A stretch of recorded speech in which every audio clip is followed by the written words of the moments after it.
हम जानते हैं कि मदरहुड की जर्नी में फिजिकल चेंजेस ही नहीं होते, बहुत ज़बरदस्त साइकोलॉजिकल इमोशनल चेंजेस भी होते हैं। उन चेंजेस को समझना, उन चेंजेस को एड्रेस करना, उन पर काम करना भी डिवाइन चाइल्ड जर्नी का एक बहुत ही इम्पोर्टेंट कंपोनेंट है।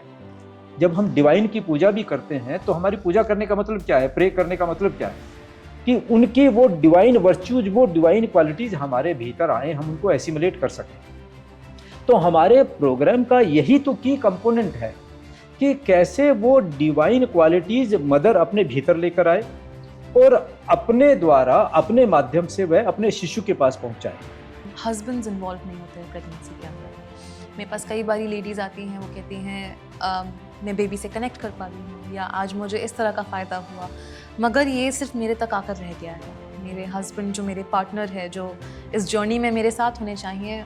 तो यहाँ एक इमोशनल कनेक्ट में एक गैप आ जाता है, और जब यह एक हार्मोनी नहीं बन पाती है तो विशेष तौर से जो मदर ऑलरेडी एक प्रोसेस से गुजर रही है इमोशनल डिस्टर्बेंस के लिए, उसके लिए एक एडिड कोज ऑफ एंजाइटी हो जाता है। नमस्कार, हमारे डिवाइन चाइल्ड कार्यक्रम में एक बार आपका पुनः स्वागत है। आज मेरे साथ स्टूडियो में उपस्थित हैं देशना जी जैन। आप साइकोलॉजिस्ट हैं और हमारे डिवाइन चाइल्ड कार्यक्रम का यह एक इम्पोर्टेंट कंपोनेंट है कि जितनी भी डिवाइन मदर्स हैं उन्हें हम साइकोलॉजिकल कंसल्टेशन जरूर प्रोवाइड करते हैं। हम जानते हैं कि मदरहुड की जर्नी में फिजिकल चेंजेस ही नहीं होते, बहुत ज़बरदस्त साइकोलॉजिकल इमोशनल चेंजेस भी होते हैं। उन चेंजेस को समझना, उन चेंजेस को एड्रेस करना, उन पर काम करना भी डिवाइन चाइल्ड जर्नी का एक बहुत ही इम्पोर्टेंट कंपोनेंट है। और इससे बेहतर क्या हो सकता है कि इस विषय में पारंगत, इस विषय के जानकार एक साइकोलॉजिस्ट हमारी टीम का एक हिस्सा हो। तो देशना जी, आपका इस कार्यक्रम में स्वागत है। धन्यवाद सर। मैं हमारी डिवाइन चाइल्ड जर्नी में जब आप डिवाइन मदर से बात करती हैं तो किस तरह की समस्याएं आपके सामने आती हैं, किस तरह की चुनौतियां वो आपके सामने प्रस्तुत करती हैं और किस प्रकार से आप उनको समाधान प्रोवाइड करती हैं, उसके बारे में कुछ जानकारी हमें जरूर प्रदान करें। Thank you sir. सबको बहुत बहुत नमस्कार। ये शुरू करने से पहले सर एक क्वेश्चन पूछना चाहूँगी आपसे। हमारे प्रोग्राम का नाम है डिवाइन चाइल्ड प्रोग्राम। हमारी जो लेडीज़ यहाँ पे आती हैं, जो हमसे गाइडेंस लेती हैं प्रेगनेंसी के टाइम पे, हम उन्हें कहते हैं डिवाइन मदर। तो ये डिवाइन वर्ड का क्या मतलब है? क्योंकि सबसे पहला जो ख्याल मन में आता है वो ये आता है कि क्या हम भगवान को जन्म दे रहे हैं? तो डिवाइन जब हम वर्ड यूज़ कर रहे हैं, दिव्यता जब हम वर्ड यूज़ कर रहे हैं, तो हम उसके ज़रिए क्या कहना चाह रहे हैं? ये आपने प्रश्न बहुत सही किया है और बहुत से लोग ये सवाल पूछते भी हैं। सवाल ये है कि हम डिवाइन किसे कहते हैं, डिविनिटी क्या होती है। कहने को हम कह सकते हैं कि डिवाइन का मतलब भगवान, जैसा भी आपने कहा। हाँ, एक तरह से वही बात है। भगवान को किसी ने नहीं देखा, लेकिन हम जानते हैं कि भगवान के गुण क्या है, उसमें डिविनिटी किस कारण से हम उनमें कहते हैं। उनमें कुछ पर्टिकुलर डिवाइन क्वालिटीज हैं, जिन डिवाइन क्वालिटीज के कारण से हम उनको डिवाइन बोलते हैं। तो हमने अपने कार्यक्रम को किसी एक सीमा में नहीं बांधा कि आप किसी एक पर्टिकुलर, आपकी आस्था है, मैं जैन हूं, मेरी आस्था भगवान महावीर में है, किसी की आस्था कृष्ण में हो सकती है, किसी की क्राइस्ट में हो सकती है, अल्लाह में हो सकती है, किसी में भी हो सकती है। तो आप एक पिक्चर मन में लेकर चलें, लेकिन मैं कह रहा हूं पिक्चर नहीं मन में लेकर चलें, आप उनकी जो डिवाइन क्वालिटीज हैं उनको मन में लेकर चलें, क्योंकि वे यूनिवर्सल है, वे एटर्नल है। तो वो डिवाइन क्वालिटीज जिसमें आएगी वो डिविनिटी ही आ रही है। जब हम डिवाइन की पूजा भी करते हैं तो हमारी पूजा करने का मतलब क्या है, प्रे करने का मतलब क्या है कि उनकी वो डिवाइन वर्च्यूज, वो डिवाइन क्वालिटीज हमारे भीतर आए, हम उनको एसिमुलेट कर सकें।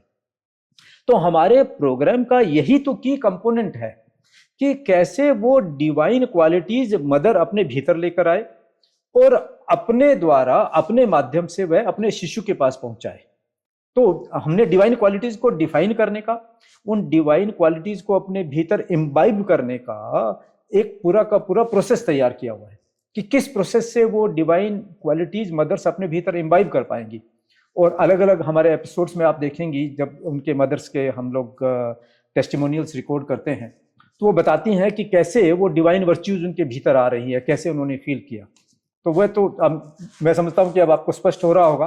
और थोड़ा और स्पष्ट कर दूं, डिवाइन का मतलब है, जैसे हमने कहा कि मेरे भीतर बुद्धि भी होना चाहिए और विवेक भी होना चाहिए। केवल बुद्धि से काम नहीं चलेगा, उसके साथ विवेक होना जरूरी है।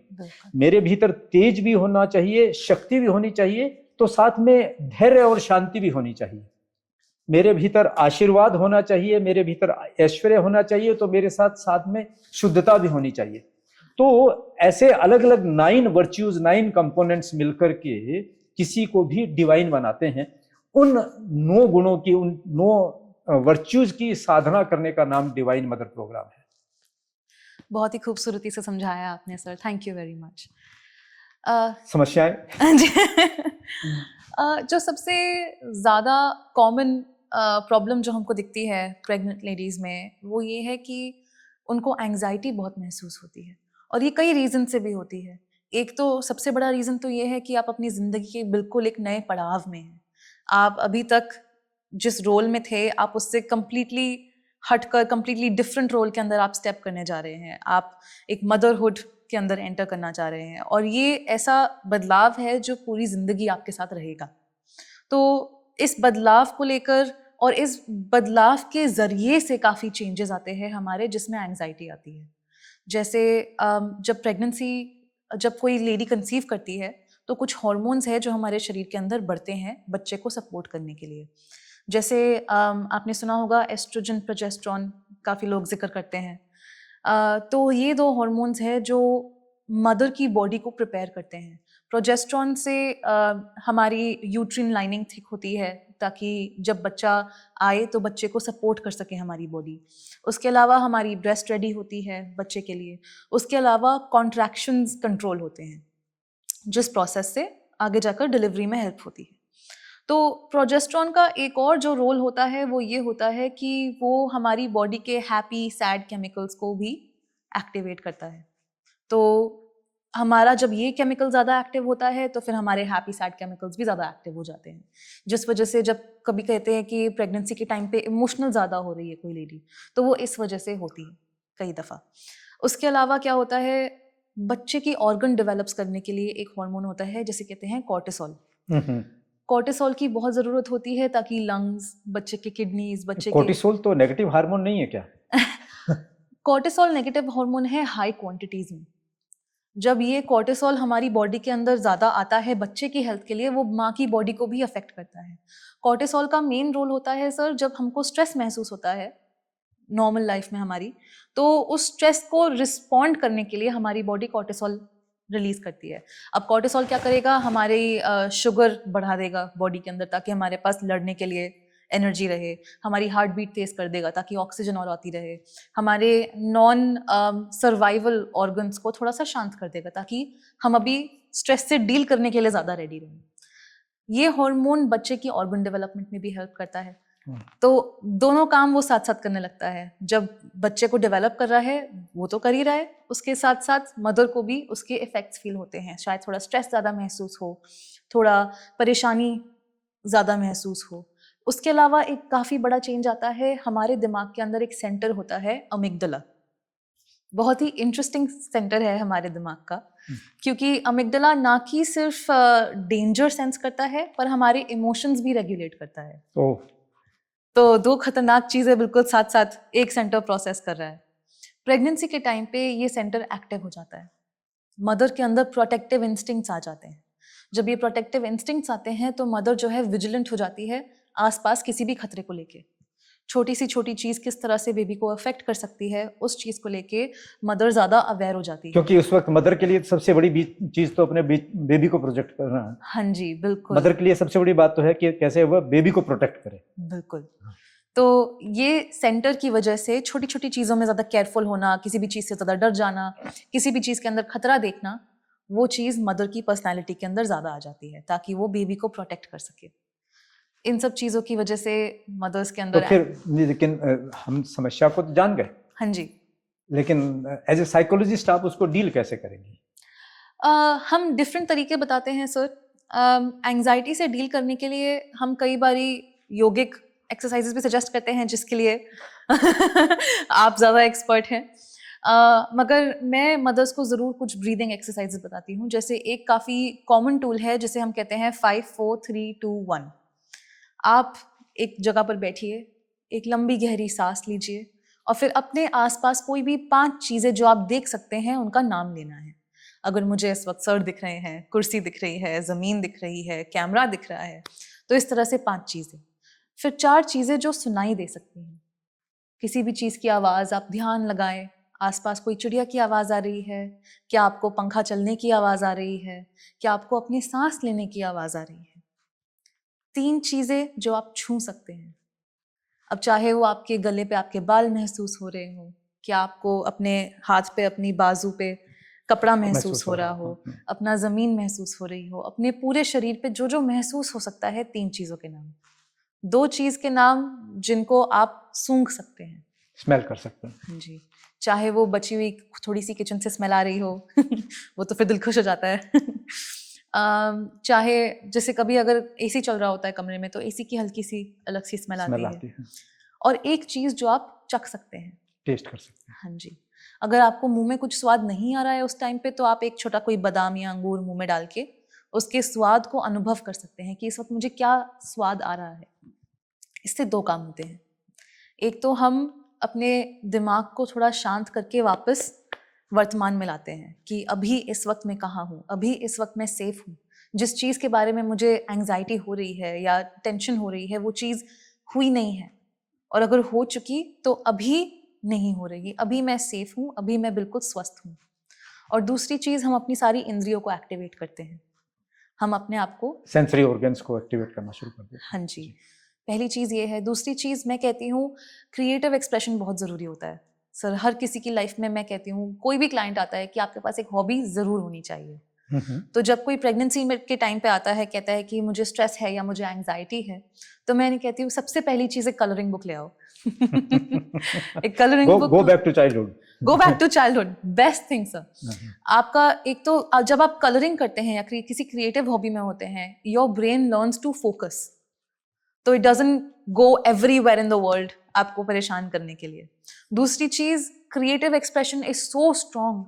आप नोटिस करेंगे जब आप डिफरेंट मूड्स में हैं तो आपका हाथ डिफरेंट कलर्स पे जाएगा या डिफरेंट स्ट्रोक्स पे आएगा, कि कोई ज़्यादा शार्प, ज़्यादा स्ट्रॉन्ग स्ट्रोक्स है या कोई सॉफ्ट स्ट्रोक्स हैं। तो ये चीज़ इतनी स्ट्रांगली हमारे को अफेक्ट करती है और हम इतना अपने आप को कॉन्शियसली, अनकॉन्शियसली, क्रिएटिवली बहुत अच्छे से एक्सप्रेस कर पाते हैं।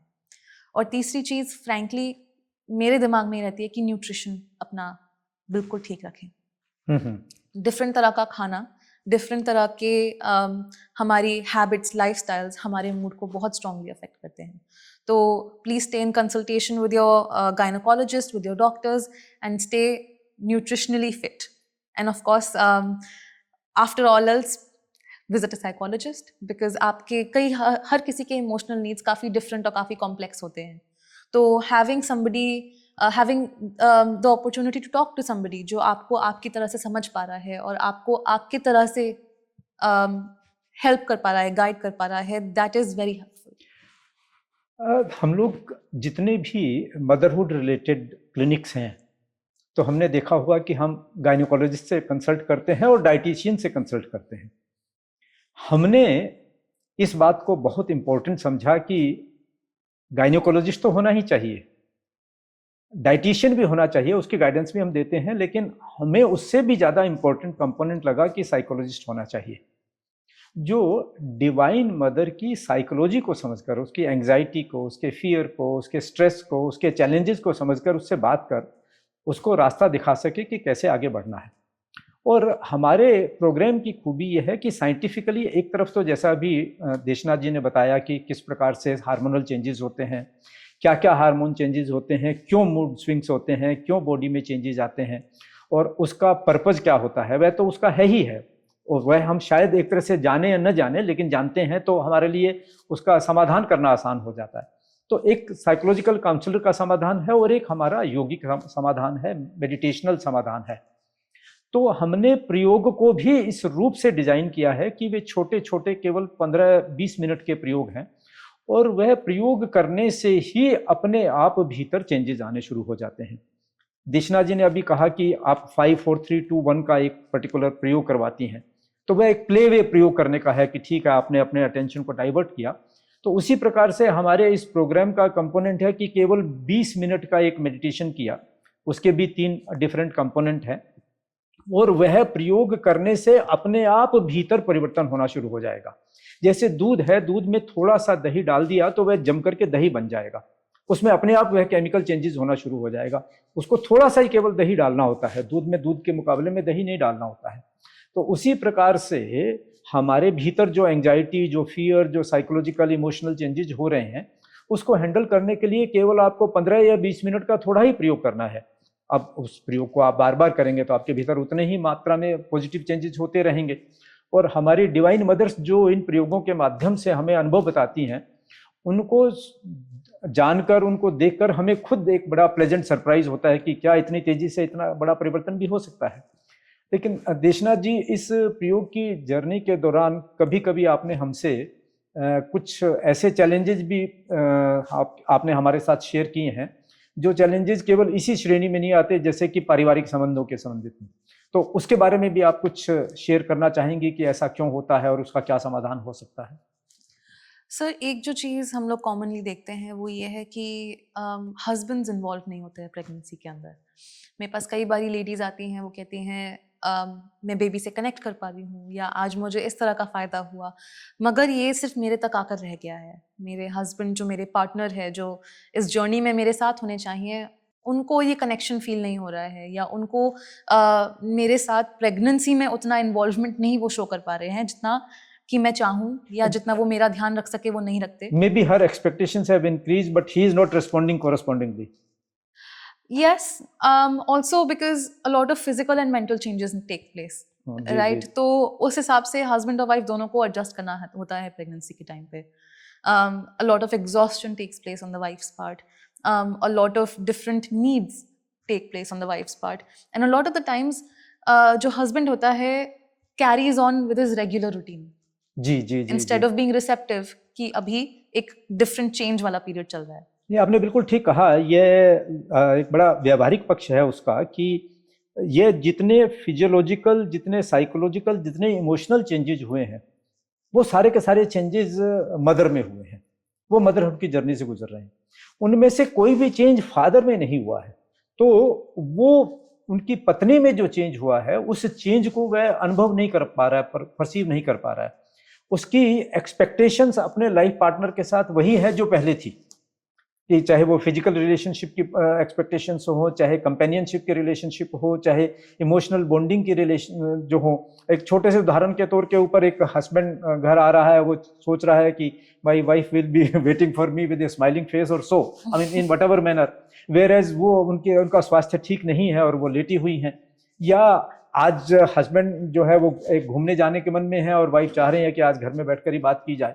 तो यहाँ एक इमोशनल कनेक्ट में एक गैप आ जाता है, और जब यह एक हार्मोनी नहीं बन पाती है, तो विशेष तौर से जो मदर ऑलरेडी एक प्रोसेस से गुजर रही है इमोशनल डिस्टर्बेंस के लिए, उसके लिए एक एडिड कोज ऑफ एंजाइटी हो जाता है कि उसे उस जर्नी को भी संभालना है, और सबसे बड़ी उसकी जो इंस्टिंक्ट है वो अपने बेबी को प्रोटेक्ट करने की है किसी भी हार्म से। और उस पर एक दूसरा चैलेंज उसके सामने अगर पारिवारिक स्तर पे आ गया, तो वह उसकी एंजाइटी को बढ़ा देता है। तो इसलिए हम भी अपने प्रोग्राम में इस बात का प्रयास करते हैं और इस बात के लिए मोटिवेट करते हैं कि इस मेडिटेशन प्रोग्राम में केवल यह मदर ही न करे, यह उनके फादर को भी करना ही उतना ही जरूरी है। एक्चुअली हम तो अपने प्रोग्राम में हम चाहते हैं कि दादा दादी, नाना नानी भी इन्वॉल्व हो, और हमारी डिवाइन मदर्स हमें अनुभव के द्वारा बताती हैं कि बेबी के साथ केवल फादर ने ही कनेक्ट नहीं किया, दादा दादी भी बेबी के साथ कनेक्ट कर रहे हैं। जहां नाना नानी इन्वॉल्व होते हैं, वो भी बेबी के साथ कनेक्ट कर रहे हैं। और जब उनका बेबी के साथ कनेक्ट होता है, तो उस बेबी कनेक्ट के साथ ही उसमें अपने आप से एक इन्वॉल्वमेंट, एक बॉन्डिंग बिल्डिंग शुरू हो जाती दिस है। Is actually something I really appreciate about the programme. हम जब मदर्स से बात करते हैं उनका काफ़ी पॉजिटिव फीडबैक आता है कि जब हम हस्बैंड्स तक पहुंच पाते हैं अपने प्रोग्राम के साथ, उस टाइम पे हस्बैंड की और फैमिली मेम्बर्स की बेबी से कनेक्टिविटी कितनी ज़्यादा बढ़ जाती है, आपस में इमोशनल बॉन्डिंग इतनी स्ट्रांग हो जाती है, हस्बैंड वाइफ की आपस में इमोशनल बॉन्डिंग इतनी स्ट्रांग हो जाती है, और उस चीज़ का जो आप प्यार आपका एनवायरनमेंट में है, आपका जो कनेक्शन एनवायरनमेंट में है, वो सब चीज़ें आपके बेबी तक पहुंच रही हैं। आप जिस तरह से आप अपने हस्बैंड से बात करते हुए, या आप अपने फैमिली मेम्बर से बात करते हुए, या बेबी से बात करते हुए, आप जैसा भी इमोशन एक्सपीरियंस कर रहे हैं, हर एक इमोशन के वो हर एक केमिकल चेंज, हर एक सेल का चेंज आपके बेबी के अंदर भी पहुंच रहा है। और आपने जैसे एक बात कही, एंजाइटी, और एंजाइटी का सीधा संबंध है फियर के साथ। जो मदर है, mother is extremely protective of her child, और उस प्रोटेक्टिव इमोशन के कारण ही वो बेबी को बचा भी पाती है, उसको सुरक्षा प्रदान कर पाती है। ये उसको नेचर ने गिफ्ट दिया हुआ है, nature has arrange for this. हमारे प्रोग्राम के अंदर हम एक विशेष प्रयोग करवाते हैं, अभय की अनुप्रेक्षा, कि आप कैसे फियर से बाहर आए। तो एक स्पेशल प्रयोग है, और उस प्रयोग है वो 15-20 मिनट का प्रयोग ही, इसके डिफरेंट कंपोनेंट्स हैं। तो उसमें से एक बड़ा इंपॉर्टेंट कंपोनेंट यह है कि वह अभय की अनुप्रेक्षा करे और अपने फियर साइकोसिस से बाहर आए। और उसका बेस क्या है कि आप तो साइकोलॉजिस्ट हैं, आपने कभी फियर देखा है क्या? फियर तो किसी ने नहीं देखा, और फियर देखा नहीं है, और फियर रियलिटी में एग्जिस्ट करता है केवल एक थॉट प्रोसेस में कि अगर ऐसा हो गया तो क्या होगा। एक इमेजिनरी सिचुएशन है माइंड में, यह एक रियलिटी है। हमारे मन में जितने फियर होते हैं उसका 10% है, उसका 5% भी अगर सही होने लग जाए तो शायद हम सरवाइव ना कर पाए। यह एक रियलिटी है। हमारे मन में हर वक्त कितने फियर चलते रहते हैं कि ऐसा हो गया तो क्या हो गया, ऐसा हो गया तो क्या हो गया। If even a fragment of that comes true, we may not be able to survive. This is the reality, but we don't realise कि ये होता ही नहीं है। तो एक ये रियलाइजेशन भीतर तक बैठ जाए कि फियर की जरूरत नहीं है, fear does not exist, fear is only a state of mind and we can overcome it. और एक ये पूरा का पूरा प्रोसेस है जिससे सटल लेवल पर जाकर हम अपने फियर को ओवरकम करते हैं। तो जैसे ही फियर को हम ओवरकम करते हैं, वैसे ही एंजाइटी लेवल रिड्यूस होना शुरू हो जाता है। जैसे ही एंजाइटी लेवल रिड्यूस होना शुरू होता है, वैसे ही हैप्पीनेस कोशिएंट बढ़ना शुरू हो जाता है। और अगर मैं कहूं वन वर्ड में, तो हम कहते हैं कि हमारे पूरे प्रोग्राम का सेंट्रल थीम है हैप्पीनेस कोशिएंट को बढ़ाना। क्योंकि जैसे ही हैप्पीनेस कोशिएंट बढ़ गया तो फिर सारे के सारे पॉजिटिव हार्मोन्स रिलीज होने शुरू हो जाएंगे, सारे नेगेटिव हार्मोन्स के ऊपर कंट्रोल होना शुरू हो जाएगा, आपकी पूरी की पूरी केमिस्ट्री ही चेंज होनी शुरू हो जाएगी। तो वो फिजिकल, मेंटल और इमोशनल तीनों, जैसा आपने शुरू में कहा कि एक दूसरे के साथ रिलेटेड हैं, और हमारा सारा का सारा एफर्ट यही है कि उसमें वो पॉजिटिविटी कैसे लाई जाए। और जैसे ही वो पॉजिटिविटी आती है वैसे ही चेंज होना शुरू हो जाता है। आप क्या रिकमेंड करेंगे कि जैसे बिल्कुल हमारे प्रोग्राम के शुरू में तो साइकोलॉजिकल कंसल्टेशन हम रिकमेंड करते हैं, रादर ये तो हमारे प्रोग्राम का पार्ट है कि मैंडेटरी एक बार आप साइकोलॉजिकल कंसल्टेशन जरूर कर लीजिए, क्योंकि शुरू में ही आपको मालूम हो जाए कि चैलेंजेस क्या हैं, तो आपको उनके लिए एड्रेस करना आसान हो जाएगा। लेकिन उसके बाद आप कितने इंटरवल पर कहेंगे कि साइकोलॉजिकल कंसल्टेशन को कर लेना चाहिए, अपार्ट फ्रॉम ये कि जब उनको नीड बेस्ड हो तब तो कर ही लेना चाहिए। क्या आप उसके लिए कोई टाइमलाइन प्रिस्क्राइब करना चाहेंगी? हाँ जी सर, देखिए जैसा कि आपने कहा, हर एक इंडिविजुअल को अपने अलग पॉइंट पे नीड आती है। कोई क्लाइंट्स ऐसे होते हैं जो हफ्ते में 1 सेशन लेते हैं, या हफ्ते में 2 सेशन भी लेते हैं। कई क्लाइंट्स होते हैं जो महीने में 1 बार ही आते हैं। कोई पर्टिकुलर टाइमलाइन नहीं है, लेकिन अपने हेल्थ के लिए, अपने इमोशनल वेलबींग के लिए मैं कहूँगी 2 हफ्ते में 1 सेशन करवाएं, हर 15 दिन में 1 सेशन करवाएं, ताकि चाहे उसमें आपको कोई ज़्यादा समस्या ना महसूस हो रही हो, सिर्फ इसलिए कि आप अपने इमोशंस से टच में रहें, आप ये आइडेंटिफाई कर सके कि आपको किसी चीज़ की अगर परेशानी हो रही है तो उसकी जड़ कहाँ है, क्या हम उस जड़ से इस वक्त लड़के या अर्ली स्टेज पर ही आप उसको समझ लें और उसी को हाँ जी, प्रिवेंटिव ही उसको आप एड्रेस कर लें। एब्सोल्युटली। मैं आज के सेशन में आपने हमारे साथ ज्वाइन किया, मैं इसके लिए आपका आभार व्यक्त करना चाहता हूं। और मैं चाहूँगा कि एक सेशन हम इस बात के ऊपर भी करें कि इस पूरी जर्नी में साइकोलॉजिकल एंगल से बच्चे का डेवलपमेंट किस प्रकार होता है, और बच्चे के डेवलपमेंट में अपने प्रोग्राम के जरिए हम कैसे उसकी ग्रोथ में हेल्प कर सकते हैं। जी सर, वैसे तो मैं आपसे सवाल करना चाह रही थी इसके बाद कि आपने इतने खूबसूरती से बताया कि हम अभय की अनुप्रेक्षा करते हैं और वो 15 से 20 मिनट का होता है, जो आजकल के लाइफस्टाइल के लिए इतना ज़रूरी है कि वो थोड़ा शॉर्ट पीरियड हो, क्योंकि हर कोई इतना बिजी है अपनी लाइफ के अंदर कि वो घंटे 2 घंटे मेडिटेशन के लिए नहीं निकाल पाते। तो मैं तो चाह रही थी आपसे बात करना कि और किस तरह की अनुप्रेक्षाएं होती हैं जो हम ये फोकस अनुप्रेक्षाओं करते हैं। के तो लगभग हर तरह के इमोशंस के प्रकार हैं। देखिए, हमें इस बात को समझना है कि एक चीज है जो इंटेलेक्चुअल लेवल पर हम एड्रेस करते हैं। इंटेलेक्चुअल लेवल पर एड्रेस करने का मतलब है कि हमने उसको साइंटिफिकली समझा और हमारी बुद्धि में यह बात आ गई कि ठीक है, ऐसा होता है, इस प्रकार से इसको डील किया जा सकता है। और एक है उसको सटल लेवल पर जाकर के चेंज किया। तो ग्रोस लेवल पर, इंटेलेक्चुअल लेवल पर हम समझते हैं, लेकिन कई बार उसका समाधान वहां नहीं हो पाता। उसका एक बड़ा मैं क्रूड आपको एग्जांपल देता हूं। एक डॉक्टर से ज्यादा इस बात को कौन जानता है कि सिगरेट पीने से कितना नुकसान होता है। मतलब वो एक तरह से उसको बिल्कुल रनिंग पिक्चर दिखाई दे रही है कि वो जब एक सिगरेट पी रहा है, उसका धुआं भीतर जा रहा है तो उसके लंग्स में और उसके ब्लड में जाकर के वो कैसे इफेक्ट कर रहा है। लेकिन डॉक्टर है कि सिगरेट पिए चले जा रहे हैं। तो केवल इंटेलेक्चुअल लेवल के ऊपर वो इश्यू एड्रेस नहीं हो पाया। उसके भीतर जो अर्ज आ रही है, उस अर्ज के लेवल पर जाकर उसे अगर एड्रेस नहीं किया जाएगा तो शायद उसकी सिगरेट की आदत न छूटे। ऐसे ही फियर को या एंजाइटी को हमने इंटेलेक्चुअल प्लेन पे, जैसे आपने बहुत सुंदर तरीके से एक्सप्लेन किया कि कैसे हार्मोनल चेंजेस होते हैं, कैसे फिजिकल चेंजेस होते हैं और उनके कॉन्सिक्वेंटली किस प्रकार से हमारे भीतर जो है एंजाइटी, फियर या इस तरह के सारे इमोशंस आते हैं। तो हमने समझ तो लिया, लेकिन केवल समझने से ही वो एड्रेस नहीं हो पाएगा। उसको एड्रेस करने के लिए हमें सटल लेवल पे, अपने सटल लेवल पे जाना होगा। अपने सटल लेवल पर जाने के लिए हमें मेडिटेशनल रास्ता अपनाना होगा। तो मेडिटेशनल लेवल में जब हम भीतर जाते हैं और भीतर जाकर जब हम अभय को समझने का और अभय को ओवरकम करने का प्रयोग करते हैं, तो फिर वहां अर्ज लेवल के ऊपर चेंज होता है। और ये अनुप्रेक्षाएं, जैसे अब आपने कहा कि ये मैंने अभय की अनुप्रेक्षा आपको एक बताई, तो ऐसी अनेक तरह की अनुप्रेक्षाएं हैं। मैत्री की अनुप्रेक्षा भी है, एकत्व की अनुप्रेक्षा भी है, स्वास्थ्य की अनुप्रेक्षा भी है, अनेक तरह की अनुप्रेक्षाएं हैं। तो ये तो इस चीज के ऊपर डिपेंड करता है कि आपकी समस्या क्या है। उस समस्या को समझकर उसका समाधान किया जा सकता है। हालांकि ये रिलेटेड टॉपिक नहीं है, लेकिन मैं फिर भी एक बाय द वे आपको बता दूं कि कैसे इस प्रकार से होता है कि हमारे पास एक mother I who had lost her child, and the child was 20 years of age, and it was very difficult for her to overcome that pain. तो फिर हमने उनको एक प्रयोग करवाया। ये जो प्रयोग जो है वो नश्वरता का प्रयोग है कि ये रियलाइजेशन का, हम जानते हैं इस बात को, हमने गीता भी पढ़ी है, हमने रामायण भी पढ़ी है, हमने जैन शास्त्र भी पढ़े हैं और हम जानते हैं कि ये जीवन आने जाने का एक सत्य है, ये यूनिवर्सल ट्रूथ, एटर्नल ट्रूथ है। लेकिन जानने के बाद भी हमारा समाधान तो नहीं होता। लेकिन हमने जब उनको ये भीतर ले जाकर के प्रयोग करवाया कि हाँ, यह नश्वरता का प्रयोग है, कि ये आने और जाने का ये संयोग और वियोग का क्रम चलता है, तो जब उससे वे बाहर आई तो then she was feeling relaxed कि हाँ, मैं अब समझ रही हूँ। तो जो बात वो बाहर से समझ रही थी, अब वो भीतर से समझने लगी। तो डिवाइन मदर्स के लिए, चूंकि फियर, आपने बताया कि fear is there because she has to protect the child. ये उसको नेचर की गिफ्ट है, नेचर ने उसको कहा है कि you have to protect the child.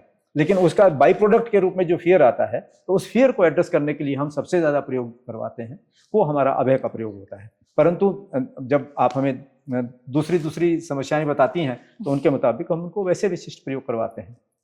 Actually that's a very beautiful part of this programme कि हर एक लेडी के हिसाब से एक कस्टमाइज्ड, एक इंडिविजुअलाइज्ड प्रोग्राम होता है।